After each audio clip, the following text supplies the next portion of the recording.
బీసీలారా మేలుకోండి ఒకసారి. ఎందుకంటే బీసీలకు అన్యాయం జరుగుతుంది. రాజకీయంగా, ఉద్యోగపరంగా అన్ని విషయాలలో బీసీలకు అన్యాయం జరుగుతున్నది. ఒకటి ఈడబ్ల్యూఎస్ అని తెచ్చిర్రు, ఎకనామికల్ వీకర్ సెక్షన్ అని. దాని ద్వారా ఏంది, ఓసీలు 10% రిజర్వేషన్ పొందుతున్నారు.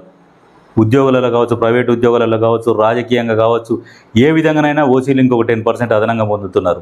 వాళ్ళు ఉన్నది 7%, మొత్తం కలిపి 7% ఉన్న జనాభాకు 10% రిజర్వేషన్ పొందుతున్నారు వాళ్ళు.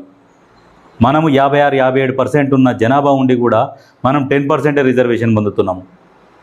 ఒక్కసారి ఆలోచించండి. రాజ్యాధికారం దిశగా బీసీలు కొట్లాడాలి.